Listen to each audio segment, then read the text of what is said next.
Video, we're going to discuss different certifications and designations that you can focus on in your career. This is the focus of a lot of students and a lot of professionals looking to change careers. So let's kick it off.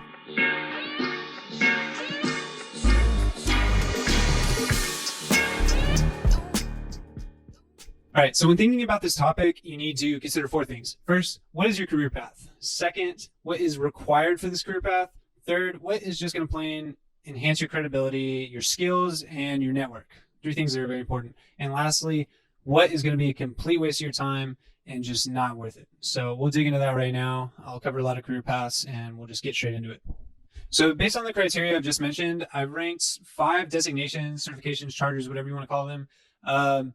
And the first 2 work for just about any career in finance, and that's because they have great name recognition and they carry a lot of credibility with them. And those 2 are the CFA, or Chartered Financial Analyst, and the MSF, or Masters of Science in Finance. So I'm going to get into the details on those in a second.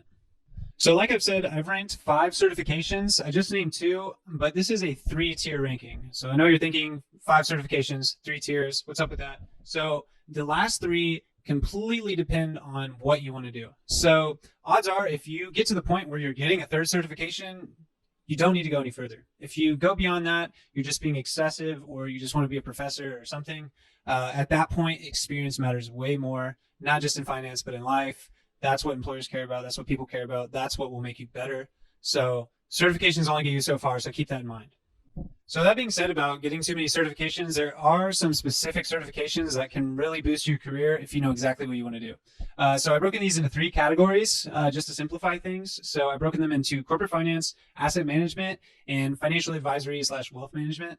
Starting investment banking, you're kind of a gray area. And to be honest, you're probably good with the CFA or MSF. So you don't really need to go any further, but I'll still talk about y'all in a little bit and get into what certifications are good for y'all. But basically, just to kick it off with corporate finance, I'll go into more detail later, but for corporate finance, for the 3rd rank certification, I'd recommend an FRM, or Financial Risk Manager. I'll talk more about this in a second. Now, second, for asset managers, I have the CAIA. This comes after your CFA and your MSF. The CAIA covers alternative investments and is super important if you're going to be a high-level portfolio manager. It goes much more in depth into alternative investments than the CFA or MSF would. And I think it's super critical if you're going to make a well-rounded career in asset management. Now, lastly, if you're going to go the financial advisory or wealth management route, I'd recommend a CFP, which is a certified financial planner. This kind of goes without saying. I think if you're going to go into that field, this is a no-brainer. But once again, I'm going to talk about all these things in detail, so stay tuned. All right, so I'm just going to start off right off the bat with the CFA, or Chartered Financial Analyst. I'm sure you've heard of this if you're taking your career in finance seriously. So this is kind of tailored to asset managers, but it covers all topics in finance, everything from ethics to finance, accounting, economics, different asset classes, and portfolio management of those asset classes. And then the test itself consists of 3 increasingly difficult exams that cover all of these things. And while it is tailored towards asset management, it just shows you're a jack of all trades in finance and can really boost anyone's career no matter which direction you decide to go. All right, so I'm just going to walk through the 3 levels of the CFA exam with you. So first of all, the test consists of just about everything I talked about and more. You can see it here on the screen.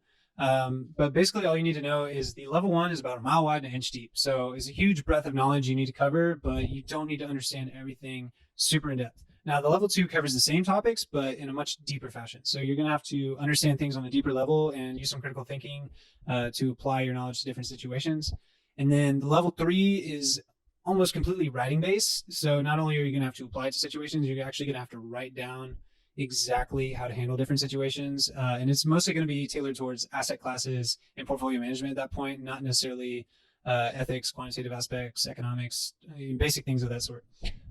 But also the pass rates. So for the level 1, it's about 40%. For the level 2, it's also about 40%. And I'm going off a 10-year average. And then the level 3, since once you get to level 3, you probably know your stuff, is about 50 to 55%. That being said, of those who sit for the level 1, probably only about 12% make it through all 3 levels. So if you get the certification, it really shows you know your stuff. It really puts you in kind of an elite class. And having those letters CFA by your name, in my opinion, is the best financial designation you can get. So given what I just said, you can imagine that it'll take a while to get through all 3 levels of the CFA. You can expect to spend about 300 hours studying for each level of the exam, or about 2 to 3 years, because the tests are administered about 6 months apart from each other at best. And then cost-wise, on US dollars, you can expect to spend about $700 to register for each exam if you register through the early bird window. And then plus like a $450 upfront fee that you'll pay before you register for level 1. But as far as career opportunities, when you get your CFA, I would say that the typical CFA is a portfolio manager or research analyst for fixed income or equity or whatever you want to get into. But you can really you can take this designation anywhere, like I said. So it really varies. That's just the most popular ones. So the typical salary for CFA on average, this is total compensation actually, is $300K. But if you know anything about statistics, median is probably more indicative of what you'll get paid. So if you just have a bachelor's degree in a CFA, you can probably expect a median pay of around $175K. And for graduate degree, it's around $225. Now, given this is hugely dependent on your amount of experience and a lot of other factors. So I wouldn't expect this straight out of college. If you go and get your CFA and go straight into industry, I wouldn't expect that kind of pay. But that's probably what you'll learn on average once you're actually into your career with a good amount of experience. So next in line, I have the MSF, or Masters of Science in Finance. This degree is great because you can really specialize in whatever you want to do in your career, whether that be investment banking or financial engineering, private equity, portfolio management, you name it. The only thing is it really depends on your situation. It really depends on the school you go to and how much that school costs, how much time you're going to spend away from your career to get this degree, and a couple other things. So for the record, this is my opinion, but I don't think you should get an MSF unless you fall under the following 4 scenarios. So number 1, you get into an amazing school that's your Ivy League, Stanford, NYU, Oxford, you name it, that has a great network, and just you're going to learn great things that you can't learn anywhere else. 2, you have your school paid for somehow, whether that be a scholarship or a family member offers to pay for you. 3, if you're in between jobs or just have trouble finding a job straight out of your undergrad and you kind of want to fill that gap in your resume to where it doesn't look like you were just kind of sitting on your butt for a year, this is a great way to make yourself more marketable. But I do recommend you get some work experience before you get your master's because 1, it'll give you a better lens to learn what you're learning, and 2, networking is not going to be very valuable with your master's if you don't have connections in the industry. I mean, people will network with you to be nice, but I mean, come on, they're not going to gain anything from networking with you. So for I think this is the most key situation where an MSF is perfect is if you're an immigrant and say you didn't win the visa lottery and you need an educational visa, so you need to go get your master's. An MSF is a STEM degree, meaning that you can get 3 years of work eligibility after you graduate as opposed to 1 year with an MBA. And I also don't recommend an MBA if you're going to super specialize in finance and you have a business background, because MBA is super general. It's kind of like getting a management degree in your undergrad. I'm not knocking MBA. MBA is valuable, but it's more valuable for people that don't have a business background. So all of what I'm about to talk about is kind of hard to estimate because it really depends on your situation. So time-wise for an MSF, it can last anywhere from like 9 to 24 months. 9 months being like you have no life and you sign up for like a ton of classes each period and you just go balls to the wall basically. And 24 months, you're probably working at the same time. So you're spreading it out, maybe do a night school. And then cost-wise, it super depends on the university you're going to. So, I mean, if you're going to Harvard, obviously it's going to run you a lot more than if you're going to your local state school. But I don't really recommend an MSF from a subpar university. So while an MSF is great and all, the institution really matters because you get that network and you get a tier of information that you wouldn't get otherwise.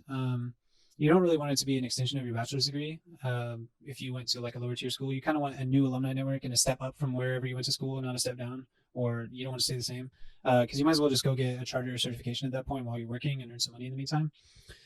So occupation-wise with MSF, it really depends. Once again, it really depends on what you specialize in specifically. So if you specialize in investment banking, obviously that's probably what you're going to come out and do. So it makes you a lot more marketable when you specialize in your specific career path. That's the beauty of an MSF. It's a lot easier to apply to an investment bank or private equity fund or an energy fund or whatever when that's exactly what you specialize in. It shows that that's what you came to do. It makes you really marketable in that sense. Now, salary-wise, once again, really depends on your school. Harvard and West Virginia are not created equal. Sorry, Mountaineers. No offense, but it's just facts. And But that being said, while I don't advocate getting an MSF from a lower tier university, because I think you can just kind of self-study on your own while you're making money. That being said, you'll still come out making like 10 to 50K more no matter where you get your MSF from. A person with a graduate degree, no matter where it's from, in addition to their bachelor's, is going to be worth more than themselves if they just had their bachelor's. I won't say over one person or another because everyone is different. All right, so moving on from the top two into the number 3 spot, and once again to reiterate, this is the number 3 spot for corporate finance. The number 3 spot is different depending on what career path you're taking. So the number 3 spot for corporate finance is the FRM, or financial risk manager. To be frank, I don't know a ton about FRM because I don't plan on getting one. But what I will tell you is if you're planning on a career in corporate finance, whether that be CFO, treasurer, risk manager, obviously, a FRM and FRM is extremely valuable. This is key when measuring operational risk, such as in banks with credit risk or insurance companies, energy companies, and pretty much any company's operational risk. They want someone with the quantitative skills to measure their risk effectively and kind of hedge their positions or operations accordingly. So FRM is extremely valuable in corporate finance. That's why I have it at the number 3 if you're going to go into a career in corporate finance. Now, that being said, I'd get a CFA or I'd get an MSF before I get an FRM if possible. But if you're going to get that 3rd certification and you're going into corporate finance, I recommend an FRM. So with an FRM, you can expect to spend 200 to 250 hours per level of exam. So about 400 to 500 hours in total for the 2 levels of the exam. And then registration fees for both these exams. In total, you'll probably spend about $1,750, depending on when you sign up. But beyond that, you'll just need to pay for study materials. And then occupation-wise, like I said, you can be a risk manager, obviously. You can be CFO, portfolio manager, just about anything under the sun in finance. And FRM really adds value to an organization because everyone has risk, everyone wants to measure it, and risk management isn't exactly the sexiest thing, so not everyone pursues it. But if you do have that FRM by your name, the person interviewing it, while they may not find it sexy, they do find it valuable. So it is a great way to get an in at just about any firm in an unconventional way. Or if you just love risk, it's a great way to make a career in risk, obviously. So while I say it's corporate finance, it can kind of apply to everywhere. Corporate finance specifically uses it in a big way, though. So this next charter is a personal favorite of mine because I'm taking the level 1 a month from now, and that's the CAIA, or Chartered Alternative Investment Analyst.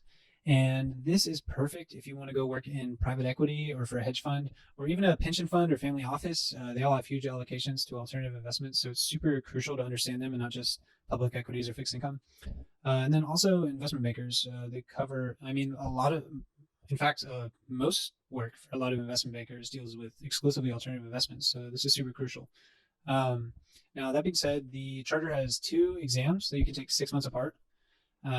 And it covers everything from private equity to real estate, derivatives, commodities. I mean, even movie production, everything's an alternative investment if it's not a stock or a bond. So it's just about everything. So don't limit yourself to just those 2 traditional asset classes.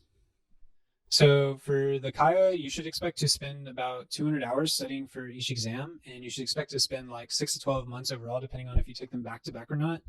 And then you can expect to spend about $2,900 in total on the exams and registration fees and everything, so not including study materials. And then role-wise, you can find yourself being a portfolio manager or a research analyst, like I said, especially in private equity or in endowments and pension funds, family offices even.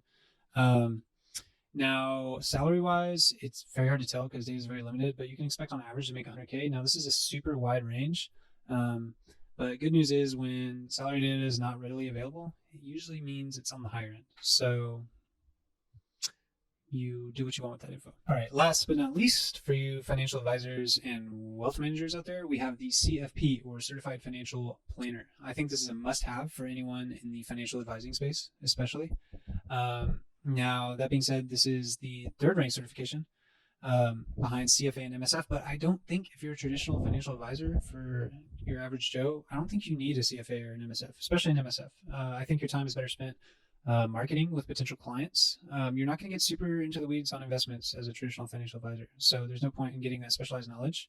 And odds are most of your clients are going to know what those certifications are and how valuable they are. Now, that being said, I would I personally would trust a CFA or someone that had an MSF a lot more with my money than someone who didn't. But then again, I also manage my own money. So do with that what you will. I think your time is better spent networking and getting your CFP. So a CFP designation can take anywhere from 1 to 18 months, depending on how comfortable you are with the material. But that being said, you also need 4,000 to 6,000 hours of experience in the industry. So keep that in mind. If you're going to go for your CFP, you should be very committed to your career path of being a financial advisor or wealth manager, etc. Because 4,000 to 6,000 hours is a lot. 10,000 hours is mastery. So, don't take it lightly. If you're going to go get your CFP, you are dead set on being a financial advisor in my eyes. So keep that in mind. Now, the test will cost anywhere from $725 to $925, just depending on what window you sign up for. Most of these certifications have an early bird window where you get a discount. And then role-wise, obviously, you'll probably be a financial advisor or wealth manager if you have a CFP. Certain roles in insurance that would also value this. But I don't recommend working in insurance. I recommend insurance as a supplement to your advisory practice. But comp-wise, average comp for a financial advisor or somebody with a CFP is $67,000, and the median is right in line with that, so it's pretty good distribution. That being said, there are lots of outliers in the financial advisor space. I know a few that make very large six figures. So if you do it right, you market right, you have a good practice and a good book of clients, you can make a lot of money. And I think a CFP is a very big stepping stone in that. All right, so in summary, I have this nice table here. And so at number 1, I had the Chartered Financial Analyst. I've passed the level 1 of this myself, and I'm pursuing the level 2 and hopefully the level 3. I think this is the cream of the crop in finance. I'm a little biased, but I think just about anyone that has a CFA by their name, I immediately assume they really know their stuff. Not just in asset management, but in everything in finance, accounting, economics, etc. I just think they're a well-rounded person and they're willing to study things on their own. And they have passed 3 extremely difficult exams. So anyone that has those letters by their name, I bet you an employer will assume the same things that I just said. Now, an MSF is wonderful. You can specialize in exactly what you want to do. You can get great, specific knowledge that is super marketable to whatever it is you're going for. If you're pursuing a very specific career path, an MSF is great for you. Now, the reason I have it at number 2 is because it's a huge time and money commitment. And there's just so many educational opportunities out there that don't require you to stop working and stop gaining experience at the same time you're earning them. So that's why I have MSF at number 2. I'm not knocking the MSF. The MSF is super valuable, especially if you're going to super specialize in one area in finance, or you're never going to looking to get a 3 years of work eligibility after graduation. Those are 2 situations where it is best. Anyway, so like I said, the 3rd ranked certification, designation, charter, whatever you want to call it, is super dependent on what you want to do. So FRM, I recommend for anyone going into corporate finance or just about anything, honestly, but corporate finance specifically because I don't think a CAIA or a CFP is going to do you any good in corporate finance. So an FRM is amazing it shows you're able to quantitatively measure operational risk in just about every business, which every business will value, whether that be a fund or a insurance company or credit risk at a bank, you name it. And then CAIA, I recommend as the 3rd certification to get if you are going into asset management. You're going to be a portfolio manager. That's gold mine. And I recognize that the vast majority of assets out there are not just stocks and bonds, but they're alternative assets. Alternative assets are anything under the sun that isn't publicly traded or a bond or you name it. And then lastly, a CFP is amazing if you want to be a financial advisor. I think it's a stamp of approval. I think if you're going to make a career as a financial advisor, I think you might as well go and get this because the biggest expense is not the test itself. It's a cheap test. It's one test. I don't think it's necessarily difficult, especially if you have time to study. I think the biggest expense is the time you're going to spend in the job. So that 4,000 to 6,000 hours. If you're going to get that anyway, if you're going to make a career out of financial planning, financial advisory, then you might as well go get a CFP because the other requirements aren't that hard. So I hope this video was helpful. If you want to learn more about these certifications or maybe you want to learn more about other ones, comment down below. I'd love to make more videos surrounding careers in finance. I know a lot about these certifications, but I'd be happy to look into anything else you want to learn, because I probably want to learn it too. And hopefully we'll make this a series. If y'all like it, make sure to leave us a like, subscribe. We have a lot more material besides just career information. So go check us out. Company overviews, basically anything you want to talk about, just comment down below. I'll make a video about it, because I have too much time on my hands. So thank you for watching, and I'll see you next time.